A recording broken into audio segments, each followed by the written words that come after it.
Damn, dude, we just keep on making videos about this one guy. One guy, that's it. Please, somebody give us another name that we can actually start linking to other teams in trade talks. Yeah, I know, J.J. Peterka, Jason Robertson, Mason Marchment. We have a bunch of names that have been discussed in trade capacities. It's just, we don't really know which teams are going to be connected to those guys. But with this one guy, yeah, we know who's going to be connected to them. We're hearing a lot of things. Today we are diving into the Detroit Red Wings and the Philadelphia Flyers. We're also going to take more of an extended look at Detroit trade talk in the second half of this video, but to start things out, I wanted to head over onto the fourthperiod.com, because earlier this morning, David Pagnotta spoke out about that one guy that we keep on making videos about. We already spoke about him with Montreal, we had spoken about him and Pittsburgh. The Vegas Golden Knights are talking trade with multiple teams over D-man Nic Hague. Now, if you scroll down in this article, it pretty much gives us a lot of the same info which we have dived into over the past few videos here. The Vegas Golden Knights appear to be engaged in trade discussions with several teams regarding 26-year-old D-man Nic Hague. Hague, who is due for a solid bump in salary, is eligible to become an RFA on July 1st, and he has arbitration rights. Given the club's minimal salary cap space at $9.615 million, and the fact that they're wanting to go out there and signing Mitch Marner, the Golden Knights are exploring trade options with teams like the Montreal Canadiens, Philadelphia Flyers, Pittsburgh Penguins, and Red Wings being four of the teams believed to have varying degrees of interest.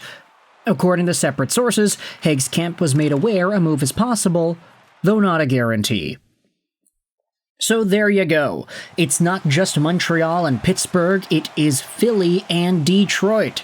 Nic Hague, just in case you had been missing out on a bunch of the other videos, is a relatively young dude. He's 26 years old, 2017 draftee, the fourth draft pick ever made by the Vegas Golden Knights in their history.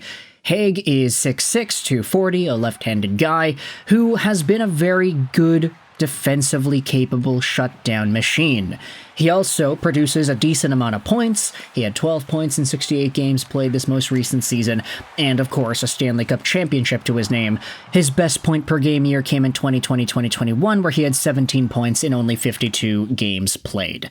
Hague is not going to score the lights out, but as a big shutdown frame on the left side, this guy is a total immovable force, and it's the biggest selling point the Golden Knights have on him. The Montreal Canadiens are looking for that hard-nosed player to replace David Savard. Nic Hague is going to be right in there in the mix. In Detroit, for example, you have yourselves some other guys that could be on their way out soon. Justin Hall was recently labeled as a potential buyout candidate for the Detroit Red Wings, and honestly, even disregarding Hall on the right side, the way I'm thinking about it here, I think about Ben Sherratt, I think about Simon Edvinsson.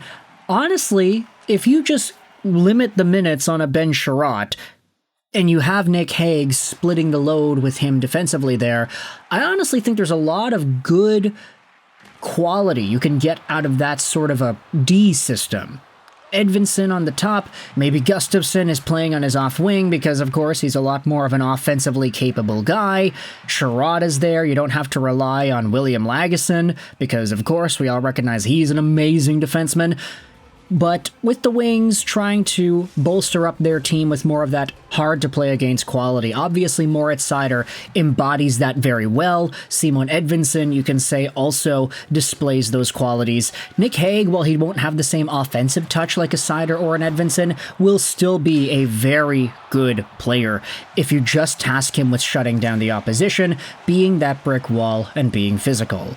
For the Philadelphia Flyers, I see no issue with this at all because, hey, if Rick Tocchet is going to be the main dude in Philly, I have no doubt that Nic Hague will be a perfect Rick Tocchet guy. The Flyers already have a good number of big dudes on their blue line, and guys who can play physical, guys who can block shots. Nick Seeler, I think, is the embodiment of that. That guy's a shot-blocking machine. Nic Hague is not necessarily going to move the needle too much in Philadelphia, especially offensively, but in terms of the system that Tocchet's going to have his guys wanting to play, I think it's a really good fit here with Hague and the Flyers. Also, I don't know about you, but Nic Hague just sounds like a Philadelphia Flyer. The name sounds like a guy that will suit up for Philadelphia and be maybe like a middle to bottom pair D-man long term. I don't know. That's just kind of the vibe that I get out of it. Was there a Hague that had played in Philadelphia in the past? I'm really not too sure. But yeah, maybe that's just some sort of weird placebo going on in my brain.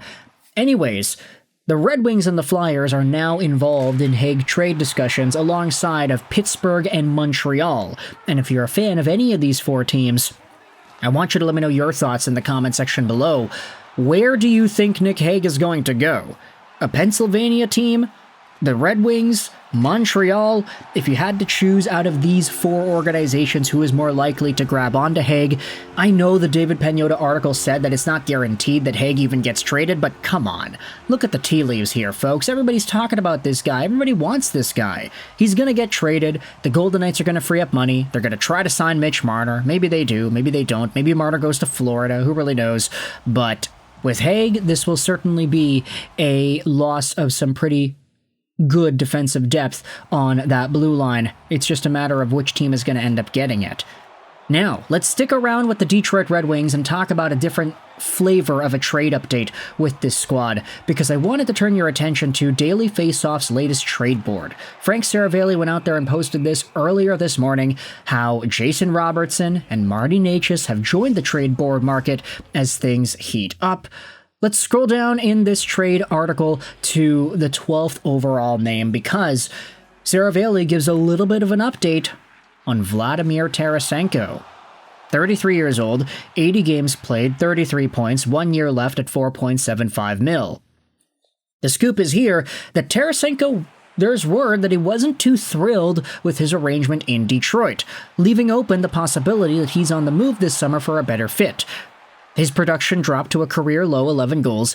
He had that many in a 43-game run in Florida that saw him contribute to the 2024 Stanley Cup champions. When everything clicks, there are few better natural goal scorers in the game. So Tarasenko seems like he may be on his way out, depending on whether or not a team is willing to take on that contract.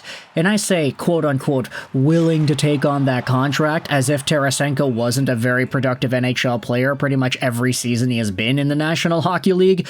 It's just this recent season, the dip in production, the lack of assists compared to prior years. It wasn't a good year for Vladimir Tarasenko, and I think most people could agree on that. If he's in a spot now where he is potentially open to the idea of getting sent elsewhere, then it might just be best for all parties involved here, especially if the new team that Tarasenko is on is able to get the best out of him. I don't know what happened, man. I thought, like, just the idea of Kane and Tarasenko together would be so lethal. That Chicago-St. Louis rivalry getting started back up in Detroit, except they're now on the same team for some reason. Like, who else would have expected that sort of a timeline?